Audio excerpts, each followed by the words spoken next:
Hi, welcome to smart kitchen. ಇವತ್ತಿನ recipe ಬಂದು ಕಡಲೆಬೇಳೆ ಚಟ್ನಿ ಹೇಗೆ ಮಾಡೋದು ಅಂತ ತೋರಿಸ್ಕೊಡ್ತಾ ಇದ್ದೀನಿ. ಅದಕ್ಕೆ ಬೇಕಾಗಿರುವಂಥ ಪದಾರ್ಥಗಳು: ಕಡಲೆಬೇಳೆ 1 ಕಪ್, ಬೆಳ್ಳುಳ್ಳಿ 1, ಒಣಕೊಬ್ಬರಿ ಸ್ವಲ್ಪ, ಒಣಮೆಣಸಿನ್ಕಾಯಿ, ಹಸಿಮೆಣಸಿನ್ಕಾಯಿ, ಕರ್ಬೇವಿನ ಸೊಪ್ಪು, ಸ್ವಲ್ಪ ಹುಣಸೆಹಣ್ಣು. ಈಗ ಮಾಡುವ ವಿಧಾನ. ಈಗ ಇಲ್ಲಿ ನಾನು ಮೊದಲಿಗೆ ತೊಗೊಂಡಿರೋಂಥ ಬೆಳ್ಳುಳ್ಳಿನ ಹಾಕ್ಕೊಳ್ತಾ ಇದ್ದೀನಿ.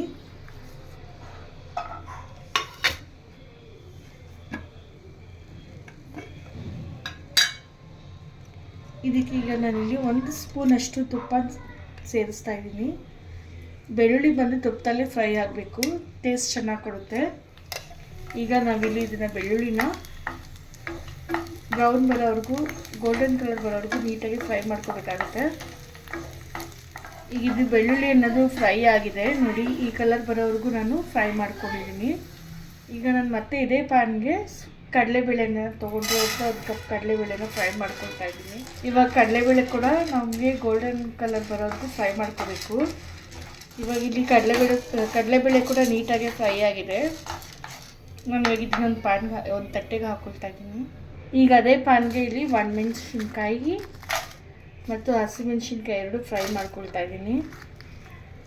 ಈಗ ಒಣಮೆಣಸಿನ್ಕಾಯಿ ಮತ್ತು ಹಸಿಮೆಣಸಿನ್ಕಾಯಿ 2 ಫ್ರೈ ಆಗಿದೆ.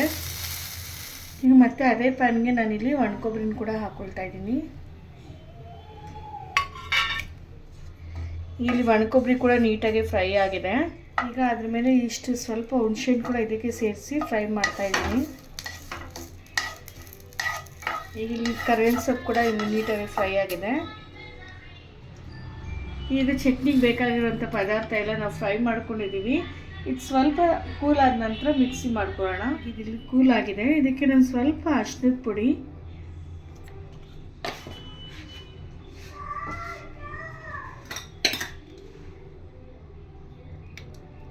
ಧನಿಯಾ ಪೌಡರ್ 1 ಸ್ಪೂನ್,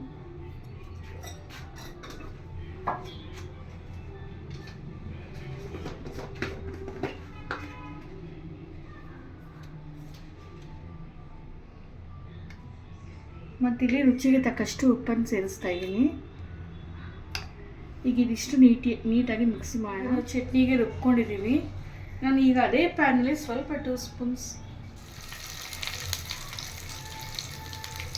ಈಗ ನಾನು ಇಲ್ಲಿ ಒಗ್ಗರಣೆಗೆ ಈಗ ನಾವು ರುಬ್ಕೊಂಡಂಥ ಚಟ್ನಿನ ಮಿಕ್ಸ್ ಮಾಡ್ತಾ ಇದ್ದೀನಿ. ಇಲ್ಲಿ ಚಟ್ನಿ ಆಗಿದೆ. ಕೊನೆಯಲ್ಲಿ ನಾನಿಲ್ಲಿ ಸ್ವಲ್ಪ ಕೊತ್ತಂಬರಿಯನ್ನು ಸೇರಿಸ್ತಾ ಇದ್ದೀನಿ. ಈಗ ಚಟ್ನಿ ರೆಸಿಪಿ ಕಂಪ್ಲೀಟ್ ಆಗಿದೆ. ಇವಾಗ ಇದನ್ನು ನಾವು ಒಂದು ಸರ್ವಿಂಗ್ ಬೌಲ್ ತೊಗೊಳ್ಳೋಣ. ಈ ಚಟ್ನಿ ರೆಸಿಪಿ ಇವಾಗ ಇಲ್ಲಿ ಕಂಪ್ಲೀಟ್ ಆಗಿದೆ. ಇದು ಬಿಸಿ ಅನ್ನದ ಜೊತೆಗೆ ಅಥವಾ ಚಪಾತಿ, ದೋಸೆಗೆ ಎಲ್ಲ ತುಂಬ ಚೆನ್ನಾಗಿರುತ್ತೆ.